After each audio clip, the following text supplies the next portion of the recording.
با مقصدی در سطح بلند استقبال نمودن روز جهانی فوتبال که سال دوم است در کشور ما تجلیل می‌گردد، در قلمرو مملکت از جمله ولایت ختلان تدبیرهای تقویت دهنده رشد فوتبال اندیشیده می‌شود. در همین زمینه از جانب نشریه مقامات اجرایی حکومت دولتی ولایت روزنامه ختلان میان نورسان مسابقه عنعنوی برای دریافت جام روزنامه ختلان برگزار گشت. طبق اطلاع این مسابقه هر سال گذرانیده می‌شود و به طور مخصوص برای نورسان تا 13 ساله راه اندازی شده. هدف اساسی تشویق و ترغیب طرز حیاتی سالم، جلب نمودن کودکان و نورسان به فوتبال ارزیابی گردید. مقصد دیگری مسابقه پیشگیری نمودن کودکان و نورسان از حادثه‌های منفی اجتماعی به مانند جنایتکاری، نشه‌مندی و قانون ویرانکنی میباشد. مسابقه فوتبال میان نورسان در سطح بلند برگزار گردید و در چهارمین سالگرد مسابقه سال 2025 دسته‌های نورسان از شهر و ناحیه‌های ولایت ختلان برای دریافت جام عنعنوی ختلان تلاش کردند. مسابقه برای دریافت جام روزنامه ختلان در دو منطقه ولایت بختر و کولاب با اشتراک 16 دسته نورسان تا 13 ساله دایر گردید. هر یک دسته نورس با آمادگی به این مسابقه حاضر گشته برای راهخط به دور فینالی رقابت کردند. دور فینالی مسابقه در شهر بختر با اشتراک 4 دسته بهترین از دو منطقه دسته لامالوسفی شهر بختر، مؤسسه دولتی مکتب ورزشی رقم 1 ولایت هولبوک وسه و مؤسسه دولتی مکتب مخصوص فوتبال شهر کولاب برگزار گردید. این مسابقه برای نورسان امکان اعلی برای بهتر کردن ملکه‌های فوتبال بازی خود و اینچنین شناسایی فوتبال بازان نورس بالایقت برای دسته‌های منتخب نورسان جمهوری میباشد.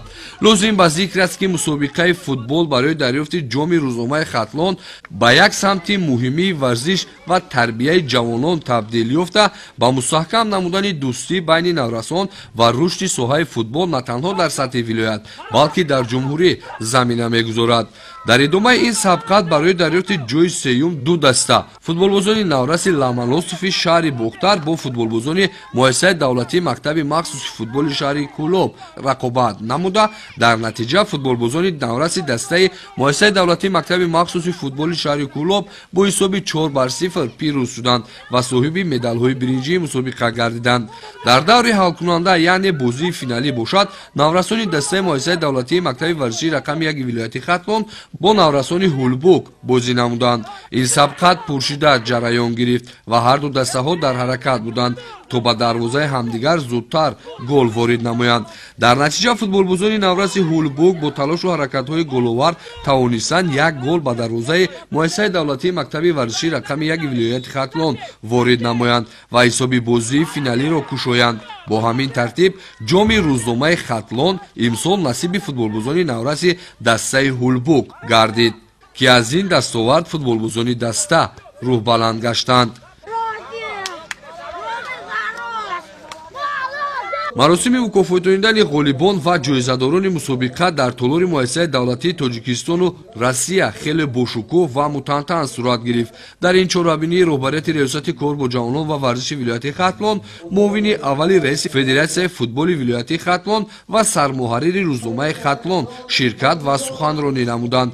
گفته شد که برگزاری مسابقه عنعنوی برای دریافت جام روزنامه طول 4 سال است که میان نورسان و دوستداران این رشته ورزش جهانی راه اندازی می‌گردد و امسال نیز بیش از 200 نفر فوتبالبازان نورس به این مسابقه جلب گشتند. مقصد از برگزاری این مسابقه نیز بر رشد فوتبال کودکانه در ولایت ختلان روانه گشته در نظر است که از حساب این کودکان بالایقت دسته یکچین ولایت ختلان پرقوت‌تر گردد. با مقصد سهامگذاری در تطبیق برنامه رشد فوتبال در جمهوری تاجیکستان برای سالهای 2022-2026 و اجرای پروتکل ملاقات رئیس مجلس ملی مجلس عالی جمهوری تاجیکستان پرزیدنت فدراسیون فوتبال تاجیکستان محترم رستم امامعلی، اداره روزنامه ختلان تصمیم گرفت که به افتخار روز جهانی فوتبال از 21 تا 25 مارس مسابقه ویژه را برای دریافت جام روزنامه ختلان راه اندازی نمود.